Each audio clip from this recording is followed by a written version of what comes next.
Welcome to the Great Awakening podcast. I'm your host, Giselle Brunn, and today's very special guest is Liz Findlay. She's a Reiki Master, animal healer, and a laughter yoga leader as well. Welcome, Liz. Thank you, Giselle. Thanks for having me. I would love for you to tell a little bit about your story, how you got to where you are today, and also about your services because they're very unique. Sure. So I didn't have some big, massive spiritual awakening that I think a lot of starseeds and light workers have had. I tended to have a very slow, drip-fed, manageable awakening since childhood. I even started seeing a healer when I was a teenager and started learning about other lives. I had a past life regression as a teenager with this healer. So yeah, it was just little breadcrumbs that I picked up along the way. And when I moved to the UK, I started doing some courses. That's when I trained in Reiki. And incidentally, when I completed my practitioner training, I tried to set up a business and I was just being blocked by the universe, my higher self. It was just not meant to be at that time. And I found myself in the property industry of all places. Didn't make any sense to me. I was somehow very good at my job. I'm quite an organized person. And yeah, so looking back at one time, I didn't quite realize what the purpose of that was. It felt like maybe a diversion of my soul's mission, my soul path. But there were many gifts in that, including clearing up some karmic nonsense. And even just practical gifts, such as learning more about bookkeeping. So now with my own business, I do all of my own, saving of receipts and all of that. And I know what I can save, what's legitimate. And so, yeah, there were gifts in that, even if they weren't totally apparent at the time. But that place sucked me dry. If anyone is into human design, I found out, could have been about 18 months ago, that I'm a projector. And in short, for those who don't know human design, it means that I wake up with no tank of gas whatsoever. And so throughout the day, I've got to find my energy, whereas some of the other profiles wake up with a full tank of gas. So yeah, there I was, having to work long hours, a lot expected of me, and I reached burnout.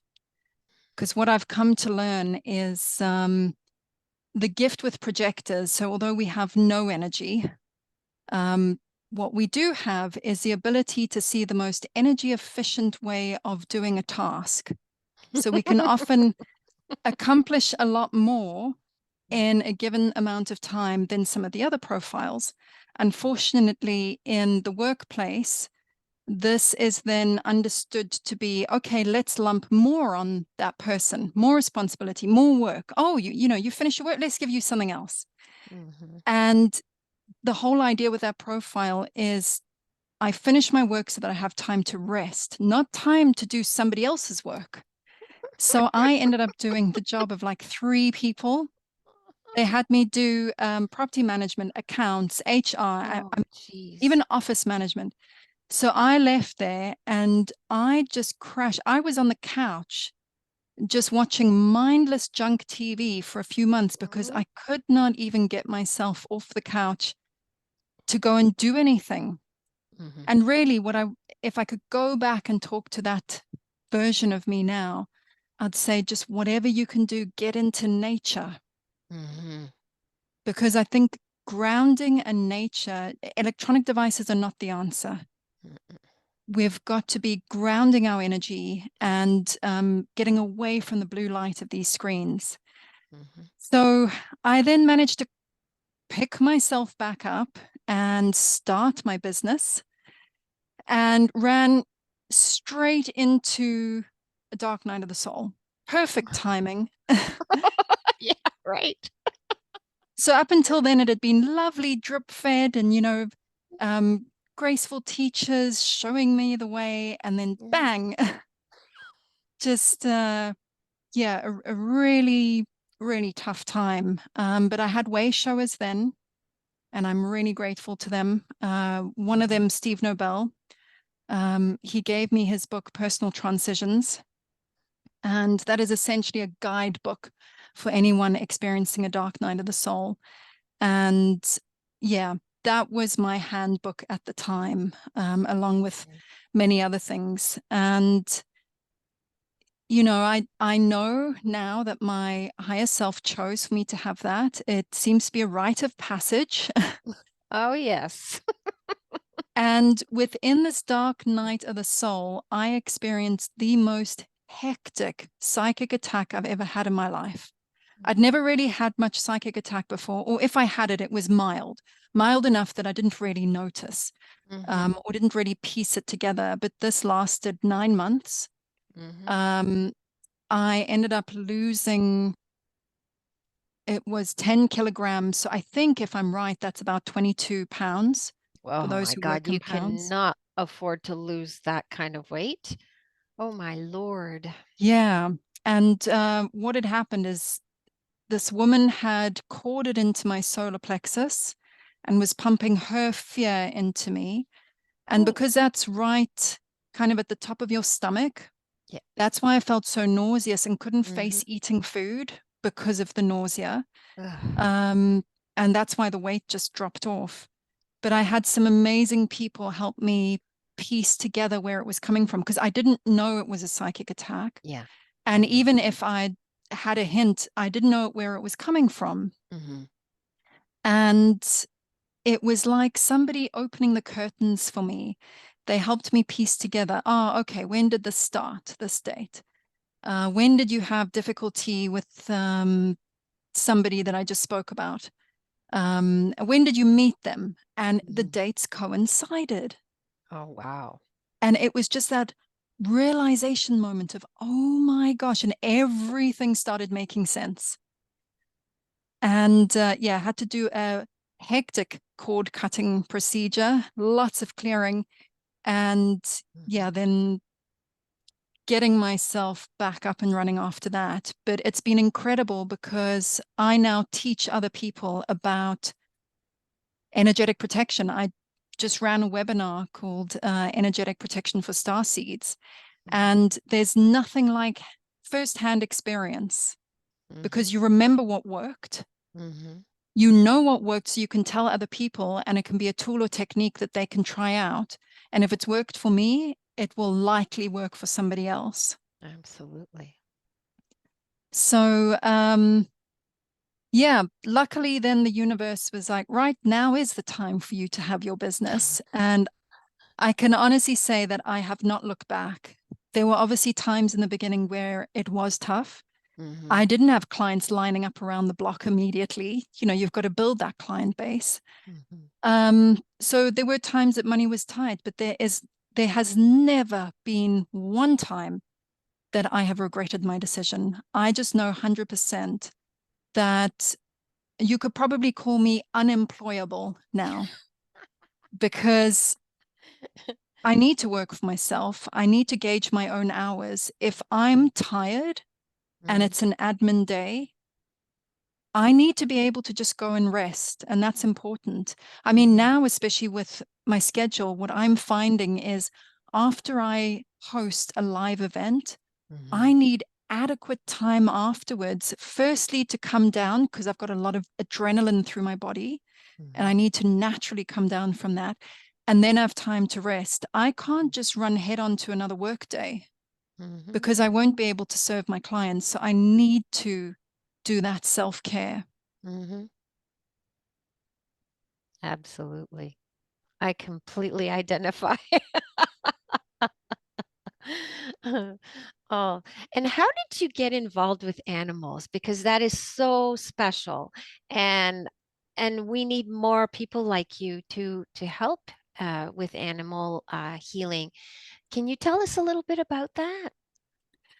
So looking back, as a child, I never thought that I had any kind of special connection with animals. I loved them. I grew up with them.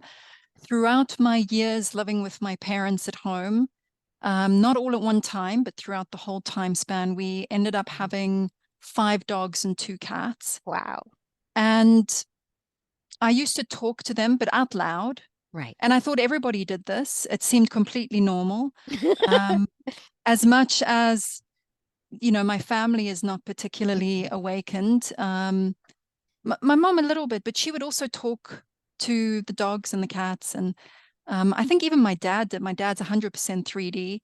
But it was totally normal in our family. And I thought that's what everybody did. But I've come to learn, like now with clients, when I say, you need to talk to your animal like they're a child, and they're like, what? Out loud? Yes, out loud. Talk to them. They understand so much more than you know. So I would come home and I referred to my mom as grandma. So I would say to my dog, his name was Bassie, and I'd say, Bassie, where's grandma? And he would take me to wherever she was in the house. Oh, so And cool. if she wasn't there, he would just kind of look away, like almost gentry, or so just nose in the air, like looking away, like knock now, peasant. And so I'd say, Bassie, where's grandma? And then he would eventually take me to her empty bedroom to say Oh, she's not here. oh, that's too Because her funny. car might have been outside, but she might have popped around to the neighbors or something like Right. that. So they are so much more intelligent than we give them credit for. Um, so yeah, I just had this connection, and it was on my very first Reiki course that I got teamed up with somebody. I didn't really understand what was going on at the time, but I didn't like touching him. Um, I felt dirty every time I touched him. I didn't feel like I could voice this because it felt judgmental. And every time, luckily, my teacher at the time actually encouraged us to wash our hands afterwards, because he said that helps with the energy clearing and the disconnecting between clients. I couldn't wait to get out of that room to the bathroom and wash my hands. And I just thought, you know what, I can't really work with people. And so that's why I just thought, you know what, I'm going to be an animal healer. I am more than happy to touch any dog, cat. I've worked with some rabbits. Oh, I didn't touch the parrots, but I worked with some parrots. And cool. they can slobber on me and I'm fine, but get me to touch that man on that course, it made me uncomfortable. The thing is, moving forward on my spiritual path and learning a lot more, the penny finally dropped.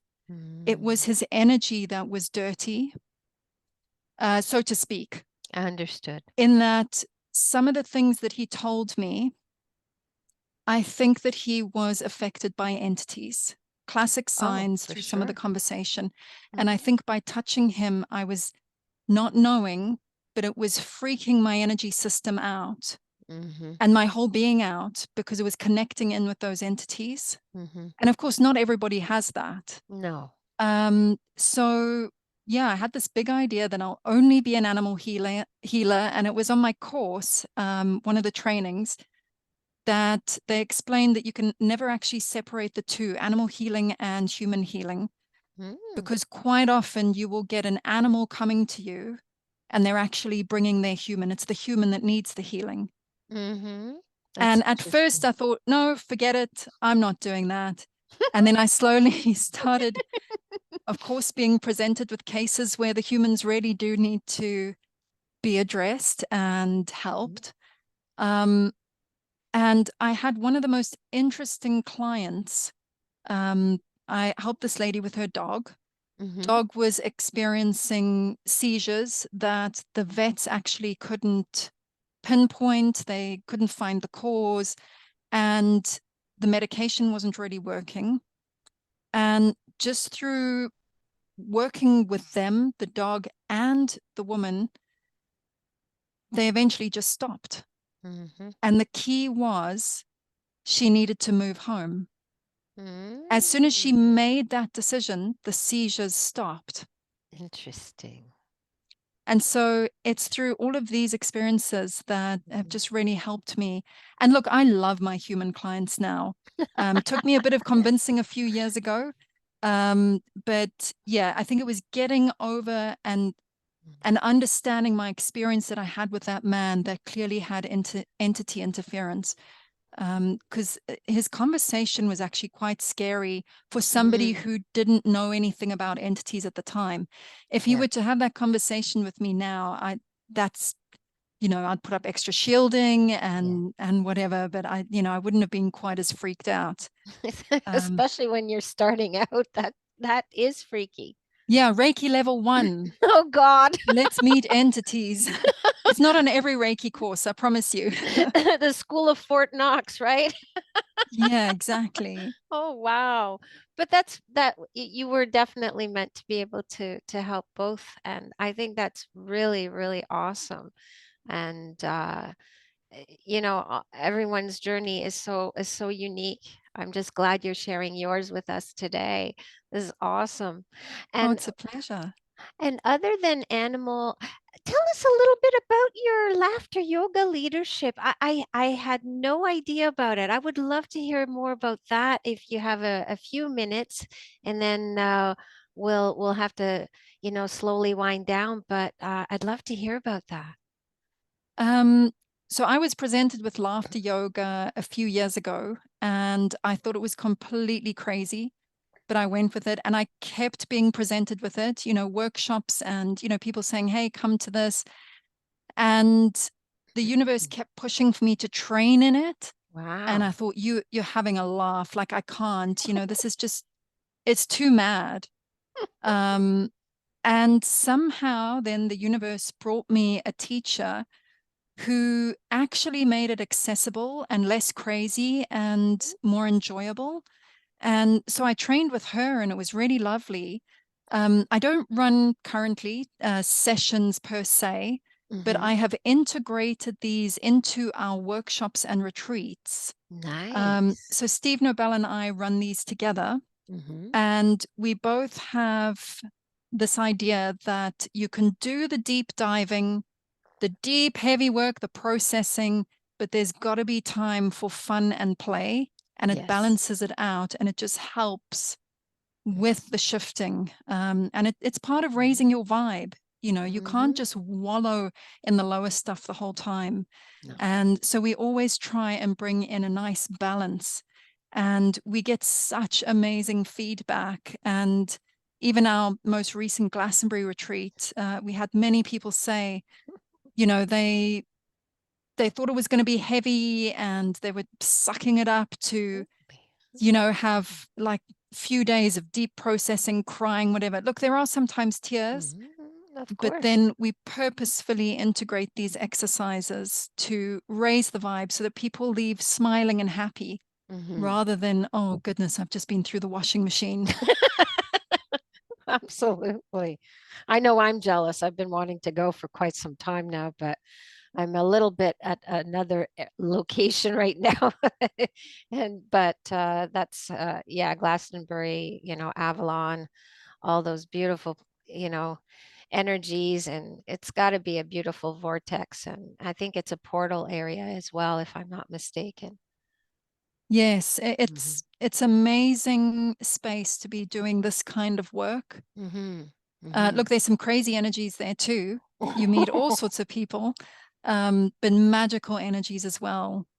Just absolutely beautiful. Like, there are definitely fairies and elementals in Chalicewell Garden. Mm, And yeah, yeah, that's definitely on my bucket list, so to speak. That's for well, sure.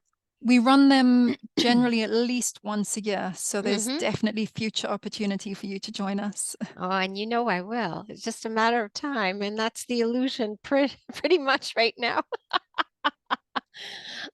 Before we close down, Liz, we're all in this really great awakening space. We're creating a new dimensional plane of existence with higher vibration, more community, love, and unity, brother and sisterly connections, and such.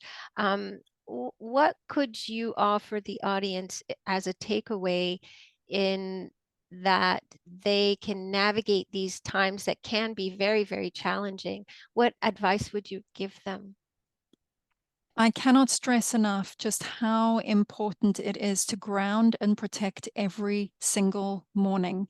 And I really mean that. So before I turn my phone on, Mhm. I make sure that I have grounded and protected so that I don't interact with anyone or anything in this world until I have myself connected into the crystalline grid of the earth and layers of protection around my energy fields. Mhm. I've learned the hard way that, when I'm relaxed about it and, I'll be fine, I get psychic attack, I get interference, it's just not worth it. You are Mhm. better off putting up the protection and Mhm. there's a buffer and you can always ground later on in the day. But my experience is I just kept getting whacked until I did that. Mhm. So a key thing is sending cords of light down through the Earth's crust. You Mhm. send it into the crystalline core of the Earth, and this is the 5D grid.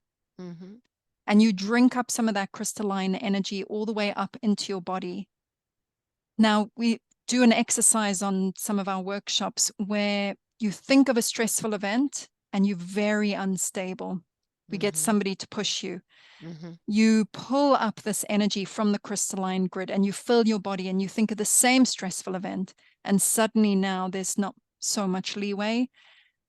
It really is so important to ground, and you are Mhm. that more resilient for what can come. Thank you so much. I am so grateful for you joining us today. I really want to thank you for taking the time out of your busy schedule to do this. And I'd love to have you back on the show again at some point when you have another time slot available. But thank you again for all your advice and for sharing your story with us today. Thanks for having me. Thank you so much, Liz. Thank you, everyone. Bye. Bye.